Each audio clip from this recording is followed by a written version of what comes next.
Abraham, I wanted to talk about time and right time, good timing.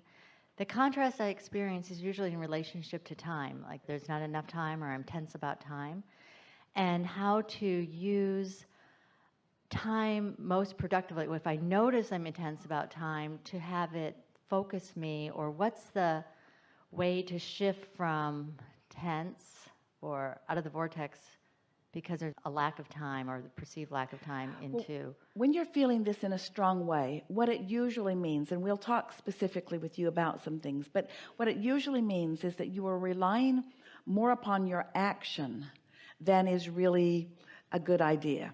It's like not engaging the helpers of the universe, and so you're sort of a little bit out on the raw and ragged edge, trying to make too much happen with your action.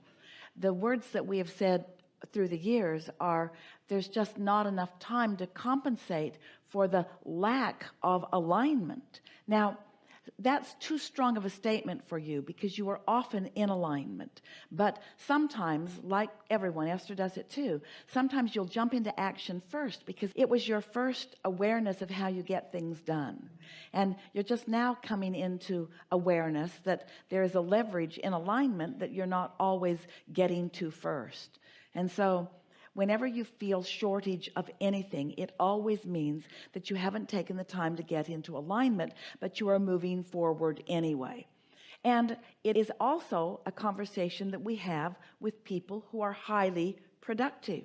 It's usually people who have a long list of things to do, many responsibilities that they're wanting to accomplish, because you've been after it for a while.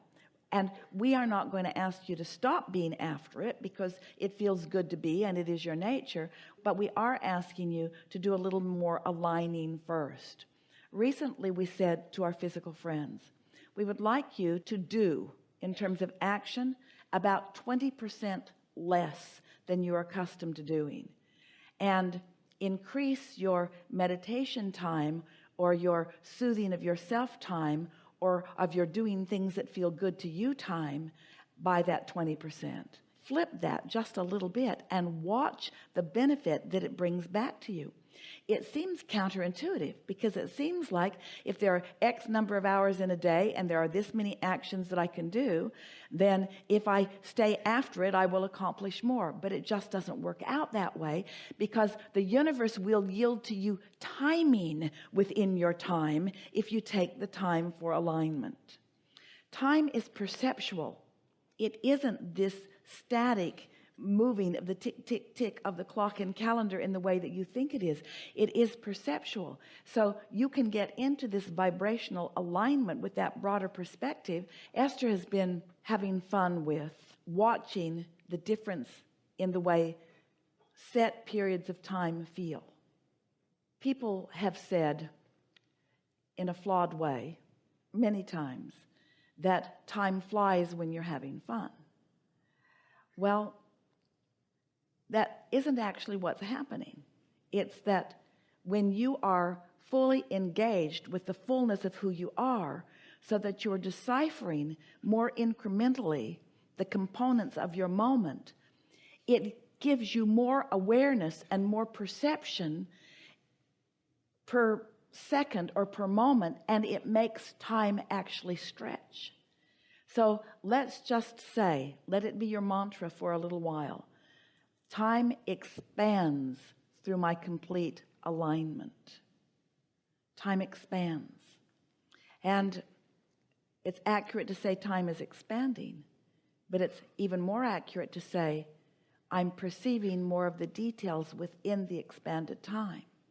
It's even more accurate to say, in this expanded time, I have more opportunity for more detail within it.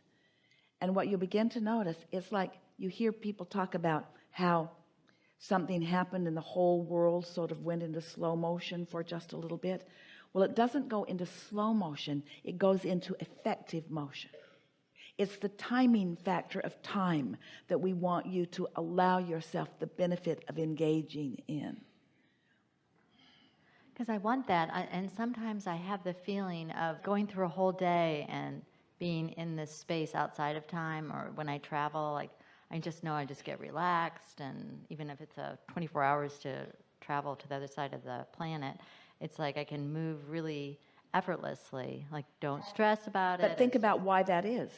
Because in that travel, you're giving yourself permission to behave differently. And you are more in your head. You're more in your thoughts. You are less in your action. Yeah. You are more in your alignment. You are more in your vibration. You are more in your contemplation. Yeah, and I think I'm giving up. I'm like just surrendering to what? To anything that occurs. Anything, if there's a delay, I'm not. But say it more powerfully. I'm surrendering to the timing of the universe. I'm surrendering to my vortexual agenda. I'm surrendering to my concierge in the sky. I'm surrendering to my perfect timing. I'm surrendering to my greater effectiveness. I'm surrendering to my more inspired words. I'm surrendering to my more inspired behavior, which results in better timing. In other words, you're more free-flowing. You're more productive under those conditions of less activity than you are under the conditions of more activity.